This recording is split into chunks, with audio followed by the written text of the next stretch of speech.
हमारे ACS Sanjay Shukla ji, MIC के member और भाजपा के अध्यक्ष श्रीमान रविंद्र यति जी, जगदीश यादव जी, मनोज राठौड़ जी, एमआईसी के सभी मेंबर हैं, आरके सिंह बघेल जी, गिरिजा खटीक जी, ब्रजला सचान जी,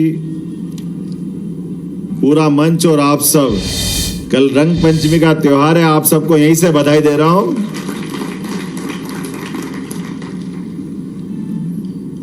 दुनिया में वैसे तो मृत्यु लोक के अंदर हम सब एक ऐसे देश में निवास करते हैं जिन देश के बारे में लोग याद करके हजारों साल से एक विशेष आकर्षण से, जैसे जलता कोई बिजली का हमारा ये यंत्र, बल्ब, ट्यूबलाइट, हैलोजन अपने आप सारे प्राणियों को आकर्षित करता है। सूर्य अपनी ऊर्जा देता है। इसलिए सनातन संस्कृति के माध्यम से हजारों लाखों करोड़ों सालों से दुनिया के लोगों का भारत में आकर्षण है। और हमारे लिए ऋषि मुनियों ने जीवन के जीने के लिए भी इतने प्रकार के आनंद के साथ हम पे अपनी कृपा की है कि हमारे एक एक त्योहार और हमारे जीने की पद्धति दोनों का तालमेल इतना अद्भुत बनाया कि हर एक त्योहार को ऋतुओं के साथ जोड़ा। जब फागुन आता है तो वसंत का चटक रंग और आनंद, जीवन में उल्लास आ जाता है। प्रकृति जिसमें सराबार हो जाती है, ऐसे उल्लास आनंद के त्योहार में, रंगों के त्योहार के साथ हमारे सारे कष्ट पुराने मिटे और जीवन का उत्साह उमंग से आगे बढ़ने का संकल्प धारण करते हैं। तो हमारे लिए वैसे तो सफेद रंग में इंद्रधनुषी रंग सारे समाये हुए हैं, लेकिन उसके साथ जीवन का उत्साह भी बना हुआ है। मैं यशस्वी प्रधानमंत्री का अभिनंदन करना चाहूंगा। जोरदार अभिनंदन श्रीमान नरेंद्र मोदी जी का करें, जिनके माध्यम से, स्मार्ट सिटी के माध्यम से हमारे लिए पूरे देश में पहले चरण में 20 सिटी, बाद में और 4 जोड़ी, तो 7 सिटी को पूरे देश में, मध्य प्रदेश के अंदर विशेष अनुदान दिया।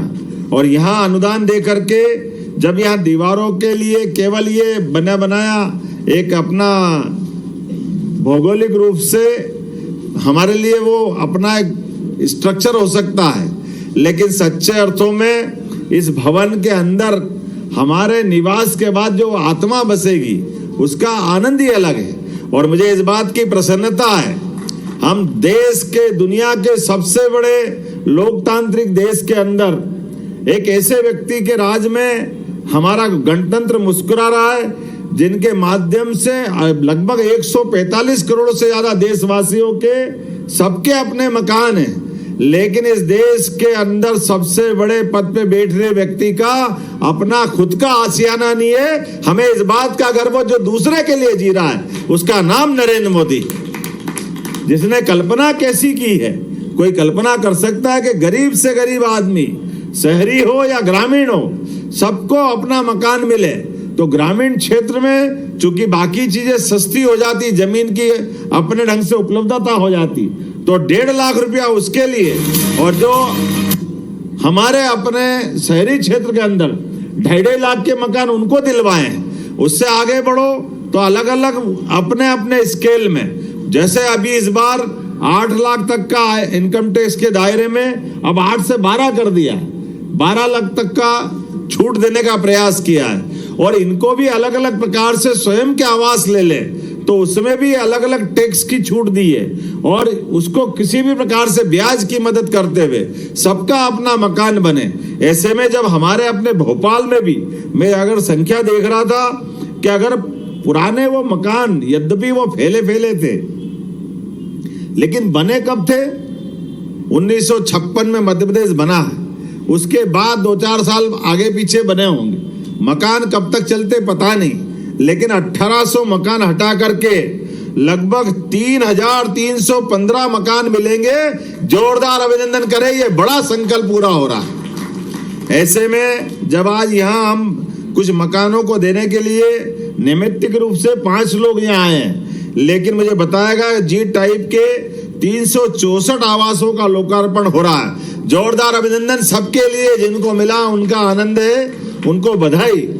और सही अर्थ में तो मैं भी जब आ रहा था ऐसा कर रहा था कि इतना बड़े बड़े मकान, लाख मेरा भी श्यामला हिल साहब ने बहुत अच्छा बनाया, लेकिन इतना अच्छा न्यू मार्केट के पास का इसकी लोकेशन इतनी अच्छी कि कई बार आपसे भी लगे कि वाह, मकान हो तो यहाँ होना चाहिए, फालतू का क्या चक्कर में पड़े। लेकिन ये हमारे लिए आज इतनी बड़ी बड़ी, और आज के समय में तो जितना ऊपर अच्छा मकान उसको शुद्ध ऑक्सीजन मिलती है, पता नहीं कितने प्रकार की भावना है।